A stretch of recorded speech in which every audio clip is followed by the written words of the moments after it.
The first thing that hits the screen is a freeze frame that should not exist at all. A still from a baby monitor app I never owned, the angle somehow looking down a staircase I was sleeping at the bottom of, my own sleeping bag, a rectangle of cheap nylon in the foreground, and at the top step, a tall shape turned slightly toward the camera, shoulder wider than the banister, head angled as if listening. That image is what my brain returns to at random times. It is also the reason I say this next part out loud, early, before the story has a chance to get its hands around your breathing. Before we begin this journey, I ask you to subscribe and stay close, because some doors, once opened, do not close quietly. The first story begins like so many harmless weekends start, with a short drive, a grocery bag of snacks, and a promise to sleep wherever there was floor space. It was a cul-de-sac 15 miles north of the city limits. Single-story homes built in the late 90s with the same can siding and the same black mailboxes. My cousin's family had installed a keypad lock, 4 digits that clicked softly when the code took. It was a Friday at 8:37 p.m. in late March, the kind of cold that only sat at ankle level because the furnace had been cycling on and off since sunset. I dropped my backpack in the living room.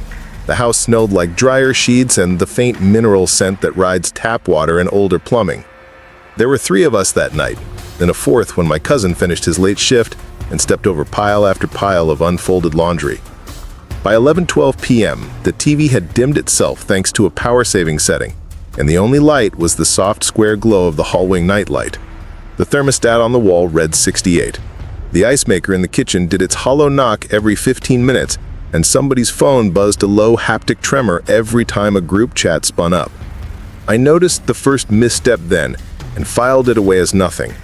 A shoe that had been tossed near the couch now faced the front door like a pointing arrow. No one touched it. The floor was smooth laminate, and if a shoe slides, it slides in arcs, not pivots to aim at exits. I nudged gently back into the pile with my toe and told myself to relax. At 12:41 a.m., the heat cut off, and in the sudden quiet, the house sounded like an old man deciding which knee to bend first.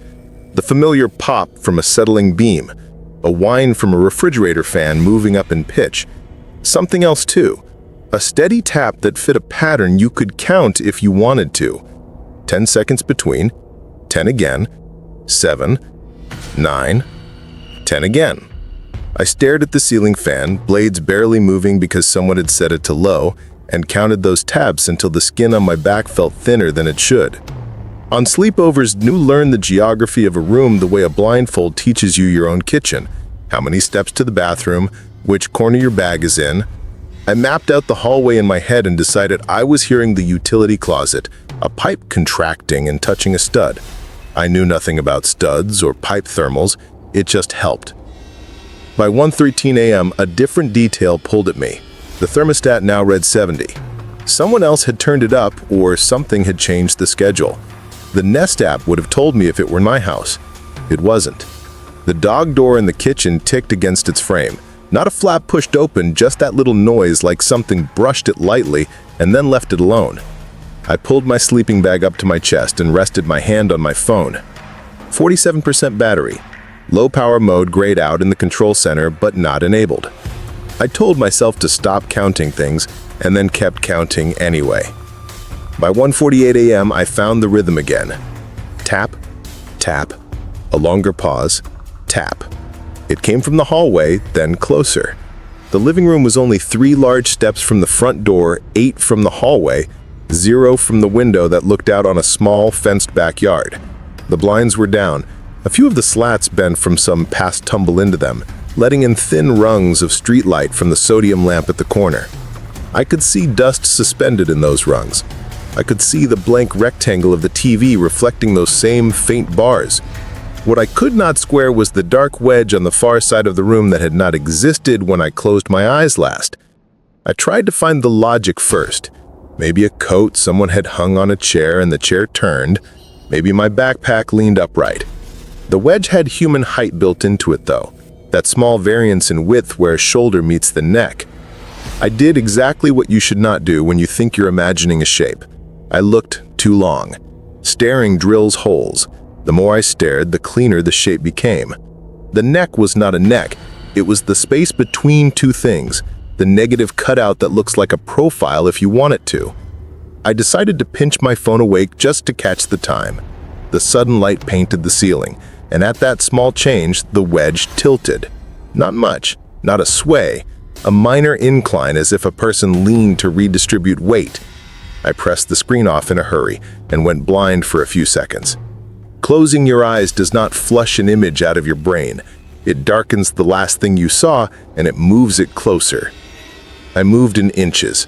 I found my cousin's shoulder with my fingers and pressed until his breathing changed. He shifted, elbow grazing my arm, then settled again. The wedge moved, or I moved, or the house bent slightly. My head started making the sound of static in headphones. I thought of the keypad lock on the front door and the way I'd watched the last number click. You can hear that click from inside the living room if you're quiet. The taps resolved into something else finally. Not taps, but the soft metal of a key ring brushing the wall as someone walked in a practiced, slow way where hands touch surfaces without actually needing them. The Memory in Stills folder on my phone holds what I will call the first receipt. I took it without looking, arm angled toward the hallway. The camera misfocused on dust and caught a light smear in the corner of a baseboard. When inspected later, you can see a clearer thing in the second still, a minute later, because the camera's computational night mode brightened the center area. It brightened the space between two angled shoulders. You can also see the blue ghost of a status LED, a tiny circular glow near knee height, which makes sense when you realize that some people who move around at night carry tiny lights clipped inside their palm, not to see, but to see whether they are being seen. At 2:06 a.m., something else subtle happened. The hallway nightlight went dark. It was one of those auto-sensing dusk-to-dawn pieces that flickers if the ambient light barely crosses the threshold. It didn't flicker, it simply turned off and stayed off, which should only happen if a light beam hits its sensor. On Monday morning, I would use a laser pointer on a similar model and verify that a narrow beam can trick it and hold it in the day state for as long as the beam stays steady. Saturday at 2:06 a.m., it just turned off and the shape got bigger because the edges of the room multiplied. The point of no return for me was small and slow. I slid my phone under the edge of my sleeping bag so the screen wouldn't make a dome of light and opened the camera. 15% battery by then, because the night mode capture runs the sensor longer. The image on my screen was not as scary as the dark room around me, which is how your mind keeps you from freezing completely. I tapped the small icon to switch to front-facing and angled the lens toward the TV to catch a reflection of the room. No faces, no bright eyes.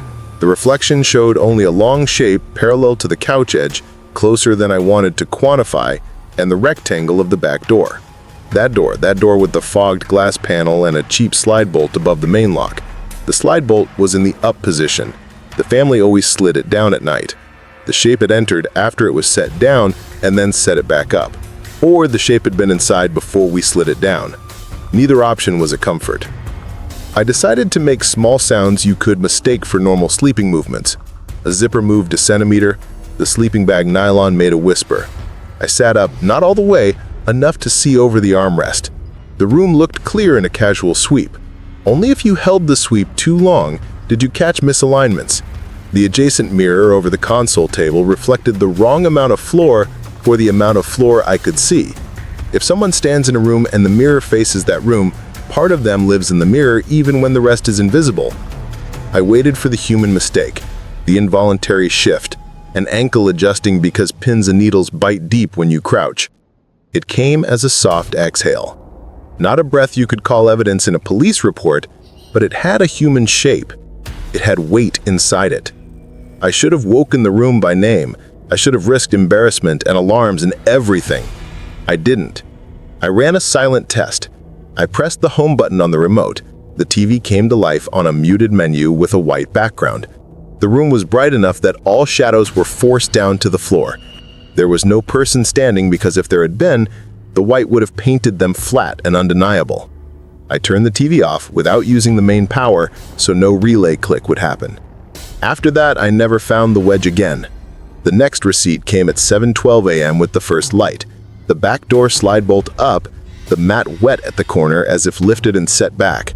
a small oval in the dust under the console table where a knee would have been if an adult had knelt to watch us a little longer. The thumbnail moment for that weekend arrived courtesy of the motion-activated camera above the garage door that faced inward on a short delay. The system grabbed one frame when it detected motion and then, because of a broken setting, sent the frame to the wrong email address. My cousin's father showed me the bounce back on Sunday afternoon. The still is grainy. The timestamp reads 1:53 a.m., and the frame shows the inside door to the garage closing flush with a soft cush. A hand exits the frame at bottom right. The thumbnail preview on his phone is all I saw, and I studied the shape of the hand as if it would confess something it couldn't. The aftermath included a police report with an event number, a list of serial numbers for locks, and a recommendation to update the keypad code. There was also a follow-up email from the property manager 2 weeks later attaching a maintenance receipt from a locksmith who serviced the front and back door 3 years earlier under the previous owner. The receipt had a small detail I did not recognize as important at the time: a 4-digit service ticket ending in 0217 and a company sticker number I wouldn't remember until much later. The second story happened during a long weekend when the dorm emptied for a holiday and the air on campus smelled like rain stuck inside brick. I wasn't a student there anymore. I came back because my younger friend had the floor to himself and thought it would be fun to binge old shows and eat vending machine food and not worry about drive times. His residence hall was a 7-story block of beige, elevator lobbies that sounded like air ducts sighing, and a card reader that blinked green only after a pause long enough to make people second guess if they had presented the card correctly. We moved into his room Friday by 9:26 p.m. with a duffel bag each. The bathroom smelled faintly like the kind of cleaner that burns your throat a little, and the shower stall had that translucent peel you only see under harsh lighting. What made the building unsettling was not ghosts or lore, it was acoustics. The hallway at night made it impossible to tell if footsteps were above you or 3 doors down. The vents carried voices in low syllables that sounded like a language you should know but can't parse. On Saturday at 12:03 a.m., the elevator stopped on our floor twice without delivering anyone. You could hear the brake purge, the doors part, the empty pause, the doors close. A third time at 12:27 a.m., the doors opened and stayed open for a long minute and 40 seconds. We checked because curiosity overrides survival at silly times. The car looked empty, the floor plate showed 7, and the back wall reflected us like a dented spoon. By 1:10 a.m., the building went dead silent, and then inside that silence, the exit sign over the stairwell door hummed a steady note. I caught the first anomaly then. My friend's door had a sweep at the bottom to keep drafts out, so the only air moved through the vents. Yet the room gained a smell it did not have 10 minutes earlier. Not smoke, not food, a cool metal smell like coins warmed in your hand. I traced it to the gap under the sink where the pipes disappeared into the wall. I pressed my palm there and felt cold. A minute later, my phone buzzed with a system notification I hadn't seen before from the elevator phone app I installed only to see live wait times, a novelty the university pushed as a way to stagger traffic. The notification said the car had been called to the basement and canceled twice. At 1:19 a.m., the call log in my phone recorded 3 missed calls from an unknown number, each 30 seconds apart, each with no voicemail. I turned off my ringer and set the phone face down, 19% battery. At 2:04 a.m., the humidity changed. The bathroom mirror filmed over without anyone showering. The fan kicked on because it was on a humidity sensor. The sound of air moving masked smaller sounds, which is maybe why I heard the smaller sounds clearer. When a room makes a lot of noise, your brain isolates the notes that do not belong. A faint plastic creak from the corner cabinet near the floor. The smallest tick of a hinge that had been opened and closed at carefully spaced intervals. I slid off the bed to check the dead bolt and saw the tiny red LED on the thermostat flutter, a glitch I might have missed if the room had been normal bright. The LED pulses when the remote sensor in the ceiling loses connection and then reestablishes it. Someone in the ceiling is an absurd idea, until you realize every dorm has ceiling space wide enough for HVAC and fiber lines, and sometimes people climb to run new cable, and sometimes people forget to log out a work order on a weekend. They shouldn't be working. The second receipt arrived by accident from my own habits. I prop my phone against a water bottle to time-lapse a room when I'm restless. Watching places speed up calms me. I set it to 1 frame per second and turned it toward the door. The recording runs for 47 minutes before my battery fails. When I scrubbed through it Sunday afternoon, there's a short interval at 2:23 a.m. where the door viewer, that glass peephole, flashes a white ring.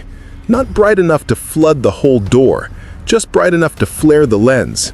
A flashlight pressed to the viewer from the outside will do that, creating a halo but not passage of light. Someone was checking which rooms had eyes open and which rooms were sleeping behind them. At 2:31 a.m., the fire exit on the far end of the hall opened and closed, and then seconds later, the exit at the near end did the same. That is a circuit if you run it directly, and you can do it in under a minute if you know the door hinge resistance. I pressed my ear to the metal of our door and heard a breath that did not belong to me.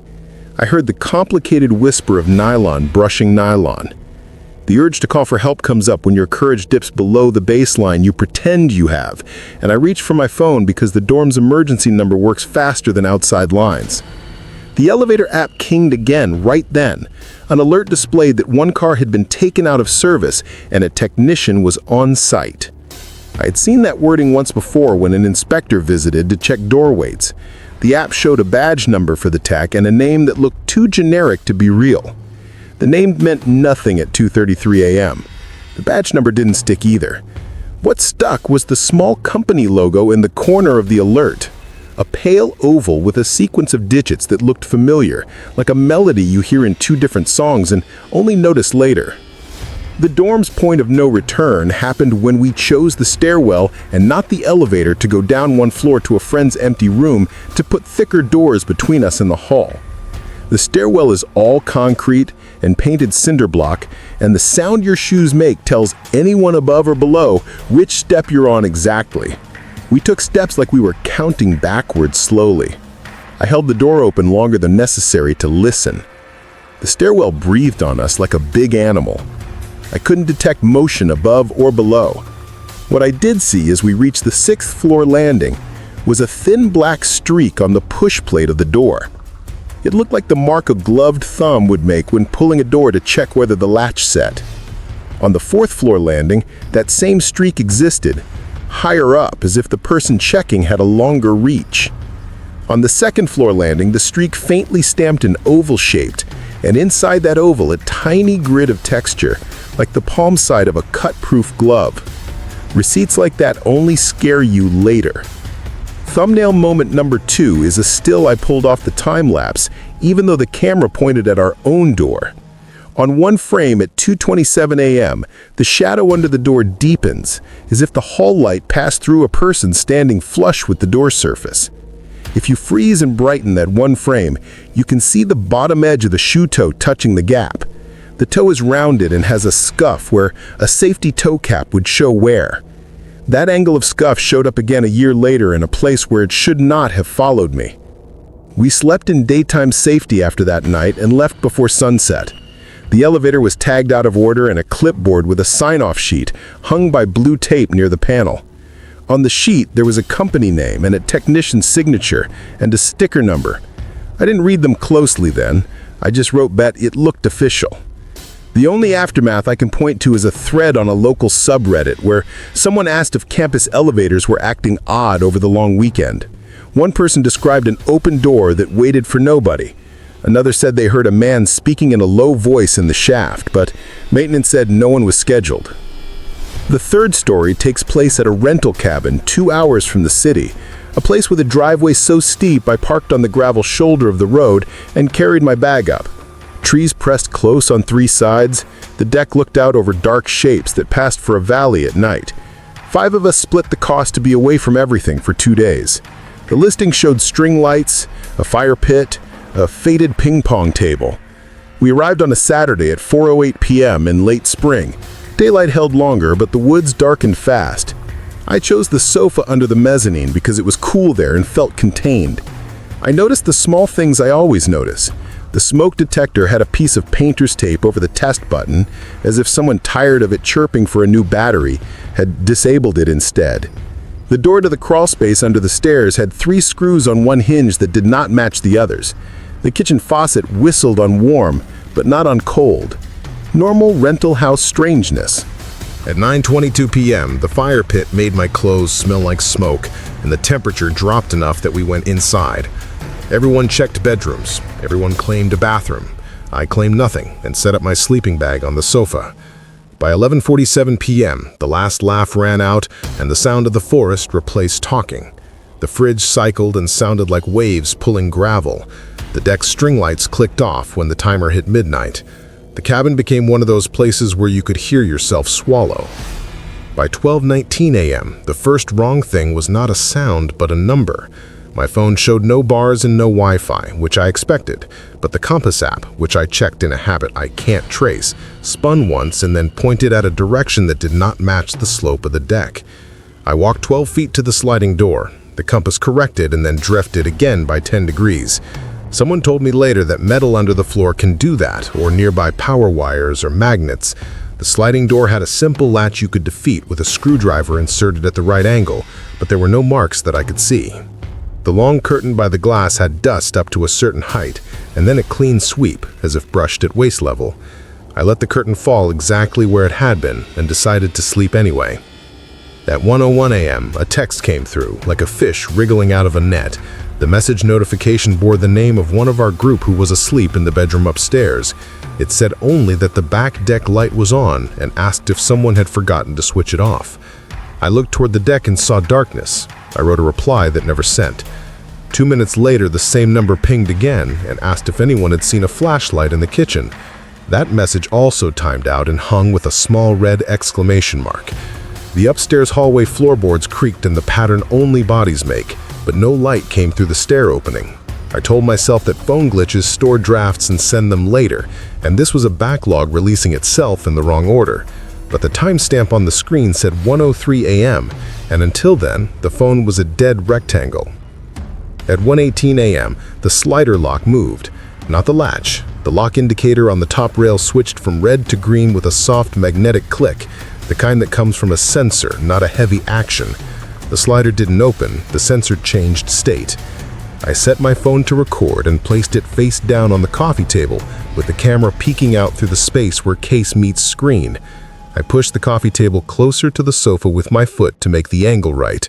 The ceiling above the mezzanine has a smoke detector and a string of fairy lights stapled to a beam. I could see both in the phone screen reflection. The smoke detector blinked its green heartbeat every 30 seconds. It skipped once. When I checked the model later online, I discovered that brand skips one blink when the sensor detects aerosolized particles heavier than air, cooking, steam, or something sprayed. No one was cooking, no one showered. Something heavier than air hung in the mezzanine for long enough that the detector registered it and then returned to steady. At 1:27 a.m., I decided to check the back deck myself, a bad decision made in irrational wrapping. It is safer to look and solve a small problem than to lie awake inventing a worse one. I slid the door an inch and felt cold air fall on my bare forearms. The deckboard smelled like creosote and leaves. I stepped out and immediately stepped back in because I saw eye shine at rail height to the right. Not animal eyes, not that flat green or white flash you get from deer. 2 small reflective round things the exact distance apart that a person wearing a reflective headband on a cap might have, if the headband had 2 dots in the front. They blinked not like eyes, but like motion sensors that wakened. I slid the door closed carefully and set the latch. The lock indicator stayed green when it should have returned to red. At 1:30 a.m., the water heater clicked. Pipes groaned below the floor as if someone had run a tap in a bathroom no one was using. The cabin air grew denser. The mezzanine made a sound like a hand flattening a paper map on a table. I turned up the volume on my recorder app and it caught a faint breath shaped by wood, not by walls. I whispered the plan in my head and moved through it. Grab bag, grab car keys, wake at least one person, and leave together. When I stood, the coffee table moved back toward my knees half an inch, as if someone pressed against it from the other side. That is not a ghost sentence. That is what the table did. The slider curtain breathed and then settled. I woke the closest person upstairs with a hand on their shoulder and a slow inhale at their ear. No words, because words break things you cannot put back. At 1:43 a.m., we were 4 of 5 in the hallway. The fifth slept on, door closed. We tried knocking without knocking. The dog, an old retriever that came with one of us, pushed around our legs with a low whine. The fifth finally opened the door and blinked into the dim light, and behind the fifth on the floor sat a pile of gear that did not belong to anyone. It was a coil of thin rope, a folded tarp, and a small screwdriver with a translucent yellow handle. The coil had wet grass on it. The tarp smelled like rainwater old enough to sour. The screwdriver had a tiny dot of blue paint on the handle near the metal, like a mark a company uses to count inventory. I felt my stomach dip because the dot of paint sat in the exact place I had seen earlier on a borrowed tool years ago. Memory cross-wired the present. A dot like that had been on a locksmith's kit in a photo attached to my cousin's property manager email. A dot like that had been on the clipboard at the dorm. The coil of rope made no sense inside a bedroom at an Airbnb. The door to the crawl space under the stairs made a quiet sound, not a creak, more of a pressure change. The deadbolt on the front door showed a hairline of metal shavings on the sill, where bolts meet strike plate. Those shavings glittered in a way only fresh shavings do.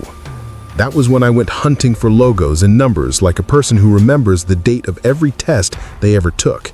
I found it on the back of the cabin's main door in the form of a service sticker. The oval white sticker bore a sequence of digits ending in 0217 and the same faint company name written in condensed font that I had seen blurred in the door map and in the bounced garage camera email. It wasn't a locksmith exactly. The website later would reveal a company that does building access system installs, elevator phones, and keypad retrofits for small-scale properties. They advertise emergency calls and 24-hour weekends. People think companies like that bring safety with them. Mostly they do. Sometimes a person inside a company collects data points and copies keys and doesn't declare that they did. The twist took shape and folded the earlier nights into itself. It made sense of the baby monitor freeze frame, which was not captured by a baby monitor at all, but a cheap Wi-Fi security camera left behind when the previous owners moved, still plugged in behind the console table, tucked in the mess of router cords where it would not be noticed. It made sense that the image was emailed to the wrong address and bounced to the property manager and forwarded later. It explained the elevator app badge and the clipboard and the small paint dot. It explained the deck lock indicator changing state with no movement because someone with a rare earth magnet had found a way to meet the sensor and convince it the door was latched at the exact moment they slid it. It explained the smell under the dorm sink, the coin metal smell of fresh-cut key dust and gloves that touched oil. It did not make the present less dangerous. Now there was a person inside a cabin whose service sticker number I recognized. Now there were 4 of us awake and one dragging a blanket around shoulders and a dog about to be either quiet or loud. The survival choices were small, practical, boring. We shut off interior lights so outside would backpaint anyone near the glass. We used line of sight, not noise, to move from room to room. We kept phones dark except for quick checks. I counted distances. 28 feet to the front door, 12 feet to the slider. The cars were 30 yards down the steep drive, but if the person outside sat lower than deck height, the angle gave them the advantage. We gathered in the hall and layered ourselves so sight lines overlapped. We were not brave, we were awake. At 1:56 a.m., the dog's ears stood up and pivoted toward the slider and then toward the crawlspace door, and then back again. The dog took 2 steps toward the crawlspace and stopped with his nose an inch from the dap. I set my foot against the base of the door and felt a tiny thump from the other side as if something light and flexible tapped the wood. Not a grasp, not a push, a tap. The same measured rhythm I had counted in the different house, with the same 10-second patience. I reached down and used the flat edge of a metal spatula like a mirror under the gap. The blade reflected nothing but a blur and then a brief shadow crossing the blade, as if a hand positioned itself and then pulled away. I slid a straw wrapper under. It slid back out slowly like a line being returned to its owner. No friendly message. A test of airflow. A check to see if the person on the other side would react. At 2:04 a.m., my phone vibrated with an airdrop request that should not have found me without Wi-Fi. It asked to share a file named March_0217.mov. The sender ID read an anonymous Apple device name, 6 characters and a hyphen. I canceled it reflexively and then swiped down to airplane mode and back up again before remembering that toggling that radio did nothing without a signal.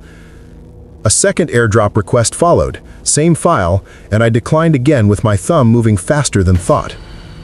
My friend's phone slept through everything until it did not, and then I saw on her screen the same prompt. A third device chirped in our group, and the request pinged again and again. None of us had ever received an airdrop in the middle of woods. I knew the distance threshold from experience. The sender had to be close, inside the cabin or just outside a wall. We chose one last mundane tactic. We placed a cup of water upright on top of the crawlspace latch so any movement would tip and spill. We set a frying pan on the edge of the countertop with a narrow balance and tied a length of paracord to the drawer handle so if someone opened it, the pan would drop and hit tile. We pulled a bed across the hallway to create a barrier that looked accidental, not defensive. We set the dog at the foot of the staircase where he could see both the slider and the front door. Then we waited and learned what waiting feels like when you are listening with your teeth.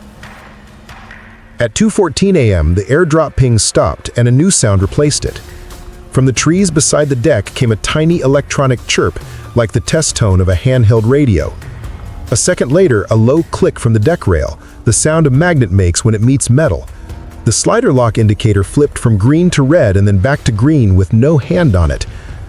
The deck boards whispered under a weight moving slowly toward the stairs that led down the steep hill. I took one photo then because I couldn't not, and the flash made the window explode in white. When I pulled the exposure down in the camera roll, I found the eye shine again, farther now, and a vertical line that I realized was not a tree. It was the edge of a ladder leaned against the deck rail from the outside. The ladder had not been there at sunset. The third thumbnail image is not from my phone. It comes from the neighbor's trail camera that faces the shared gravel drive, a still emailed to us days later after we put a note in their mailbox. The still is timestamped 1:52 a.m. and shows a figure carrying a folded aluminum ladder on one shoulder, a small tool bag on the other, headlamp off, eyes scanning the tree line, body angled so the face is in profile and unreadable. The tool bag hangs open at the top, and you can see the handle of a screwdriver with a translucent yellow handle and a blue paint dot near the ferrule. We made it to morning, which is another way of saying nothing catastrophic happened between 2:40 a.m. and 6:01 a.m., and our brains released us from the worst of the grip. The dog slept at an angle across my legs with one ear up. The sun pushed bled-out gray into the trees, and the deck took back its shape. On the deck near the sliding door, there were two handprints, one faint, one clear. Not on the glass, but on the inside of the curtain where a hand had pressed through fabric to feel the heat from the room. The prints were clean, which means a glove surface made them, and you could see the subtle grit again and the small nick on the ring finger pad where the glove had a missing fiber that left a bare oval. I pressed my own hand next to the print and felt the cold through the curtain. The slide latch sat where we left it. The indicator was green. The magnet, when I found it, was glued to a piece of flattened bottle cap and attached to a coat hanger bent in a long L that would slip between door and frame. The hanger smelled like cheap cologne and wet rope. We packed in silence. We walked the drive in a line with the dog leading and our eyes on the gravel. We counted footprints and measured dirt scuffs against shoe tread patterns like people pretending to be investigators. At the bottom of the hill, near the split where the drive meets the county road, there was a print different from ours. Rounded toe, scuff at the safety toe line, and a tiny pebble pressed into rubber that matched pebble shapes 2 miles down the road at the small rest stop we had used to switch drivers on the way up. We did not go looking for a match. We did not want to understand how long this person had moved in our wake. The aftermath was busy and then quiet. There was a call to the county sheriff with a deputy walking the property and writing down how the magnet trick worked. There was a message to the rental host through the platform, followed by a polite and worried reply and a promise to change the locks and call the service company. There was a service appointment note left on the fridge 2 days later for the next guest that included a different sticker number and a new printed company name. There was an email from our neighbor with the trail cam still and a subject line that said only that something was wrong. There was also a short, low-visibility news item on a local station about a burglary ring that used maintenance uniforms and worked weekends, which friends sent and asked if it matched our experience. It matched in tone. It did not have the part I want you to hold in mind, the part where the person never seemed hurried, never seemed surprised, and kept to a measured rhythm like someone walking in an empty building after hours, using their own timeline to set yours. I believed it could end there if I made it end there. The brain likes tidy exit ramps. But last night's bleed into next week's, and the things you leave behind sometimes find your new address faster than change of address forms do. I moved apartments a month later. I didn't post the unit number to anyone but family. I used a locksmith recommended by my property manager to rekey the place. He wore a gray polo tucked in too neat and had a small yellow-handled screwdriver with a blue paint dot on it that made my hands go cold in July heat. He left me an invoice with a sticker number masked partly with a black marker. The marker bled through and showed the last 4 digits anyway. 2 Fridays after that, at 1:07 a.m., my phone buzzed with a motion alert from a camera I had installed facing my bedroom door, because finally I understand that evidence comforts more than ignorance. The thumbnail showed darkness with a lighter rectangle for the door. I tapped it and the clip loaded on a delay because the internet hiccuped and the first frame froze on the hallway with the closet door on the right just barely cracked. The second frame showed nothing. The third lit with a small LED strobe from the smoke detector that had never flashed before, and then a shadow crossed the floor under the door in a smooth, patient way, like the way a hand moves when it holds a magnet and tests for a sensor. I pulled up live view and the feed stalled, and then resumed, and then a text arrived from an unknown number with a photo attached and a short sentence structured like a reminder. The photo showed my building's lobby from a low angle. The floor mat bore wet footprints that matched a rounded toe with a scuff line. The short sentence stated that the technician had arrived early. I stood up slowly because some actions deserve slowness so you can feel the full measure of what you're doing. I checked my front door through the peephole and the hall was empty in the way only halls at 1:11 a.m. are empty. I turned to the closet and the gap at the edge of the door showed darkness, and then less darkness, as if something inside adjusted slightly when it noticed attention. The knob on the closet door clicked from the inside, a soft, controlled sound like someone testing an old lock to see how loud it will be if they turn it farther. At the same time, my phone pulsed with the new notification from the building app that no one uses unless there is a package. The alert said a delivery had been made to my unit and required a signature. The screen showed a blurry signature space already filled with the near-perfect outline of my last name, signed by someone standing a foot outside my door. The police line rang and put me on hold for the first time in my life. The closet knob turned a quarter inch. The elevator in my building somewhere above chimed 4 times and then went silent in a way that told me the car had stopped on my floor and that the person who called it did not plan to exit the car. The last frame my camera sent before the feed died showed the bottom edge of the closet door lifting a fraction and the thin line of light from my phone painting the inside where the floor met the wall and the flat imprint of a palm pressing the wood from within. As the knocking began again, that measured rhythm I have carried from house to dorm to cabin to here. 10 seconds between, then 10, then 7, then 9, and the first heavy silence afterward that made me understand I was not the only one recording. The rest you will hear in part 2, if I am the one who gets to tell it. The police report exists with the case number. The property manager has already sent an email asking to schedule an inspection of the security doors and elevators with a contractor whose name I recognize in the worst way. The neighbor across the hall says she heard someone testing our handles the night before and thought it was the cleaning crew. The trail cam photo sits in my inbox next to a second message from the same neighbor with a subject line that is only my apartment number followed by the word tonight. The power in my unit flickers once as I finish this, and the smoke detector skips its green heartbeat in the way I have learned to dread. The closet knob pauses and then steadies, and then a knock comes from the front door this time, using a rhythm only family knows. The pattern my mother used for years when her hands were full of groceries and she needed someone to let her in. And every small hair along my forearms lifts as my phone vibrates with a fresh alert that the elevator has resumed service and the car has arrived on my floor with the doors open and waiting.